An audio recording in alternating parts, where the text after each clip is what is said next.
Hi, in this video I will discuss how to make cardiac planes from an axial CT dataset. So first of all, what do you need?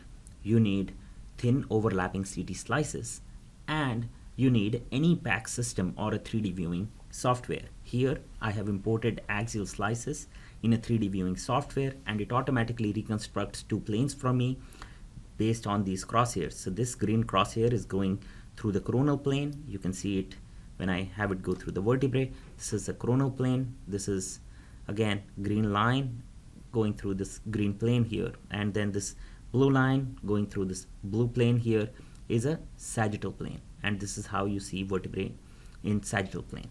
Now to reconstruct cardiac imaging planes, you need specific anatomical points which you need to kind of connect, and you want this plane to go through that specific anatomical points. The easiest one to make is a two-chamber plane. So first you need to do is you scroll up and down, identify the center of the mitral valve.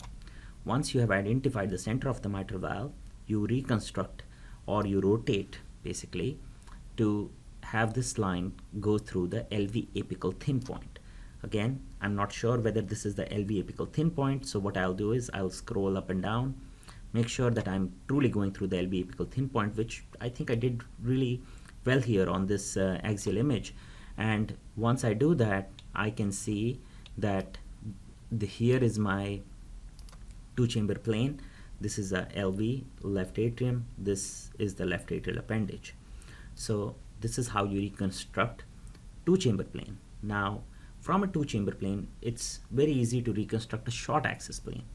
Now short axis is a plane that is perpendicular to the line that joins the center of the mitral valve and LV apical thin point. So here, this is a line that goes through the mitral valve. This is the line that goes through the LV apical thin point. I am gonna do the same thing on this plane. So I have the center of the mitral valve. I'm gonna rotate this plane to have it go through the LV apical thin point. And again, once I do that, and I can see that my plane is going right through the center of the mitral valve and the LV apical apex. And once I do that, what I see here is I get a plane, which is this blue line, which is perpendicular to this plane. And what I get here is short axis views. Again, if you have cine data set, like in this case, we do have cine data set, you can play and look for regional wall motion abnormalities. You can look for wall thickness. You can look for a lot of abnormalities on any of these planes, and again, I'm not going to go into that. But now once you have the short axis plane, you can reconstruct a 3-chamber or a 4-chamber plane from the short axis plane. Now how do you do that? So first thing we do is, again, you have to connect more than 2 points now to make these planes. So the 2 points that you have already connected or identified is the center of the mitral valve, the LV apical thin point. Now the third point that you need here to join is the center of the aortic valve to reconstruct a LVOT or a 3-chamber plane.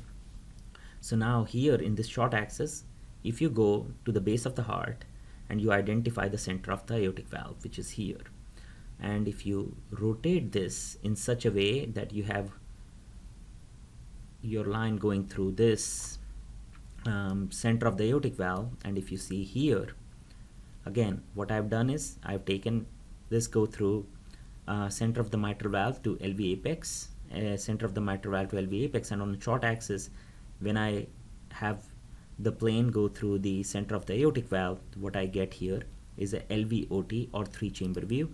It's very good to look for the left ventricular outflow tract and aortomitral continuity here. Now the last plane that we would talk about is a 4-chamber plane.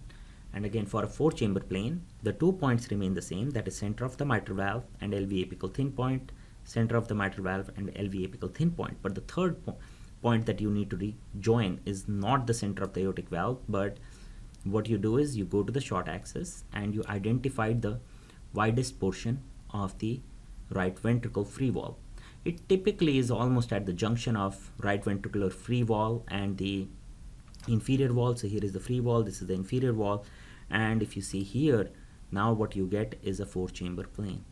Again, that's how you can reconstruct any cardiac plane. All you need to know is which specific anatomical points to connect, and this is applicable not just to cardiac CT but to any imaging data set, whether it is MRI, CT, or any other 3D capable data set.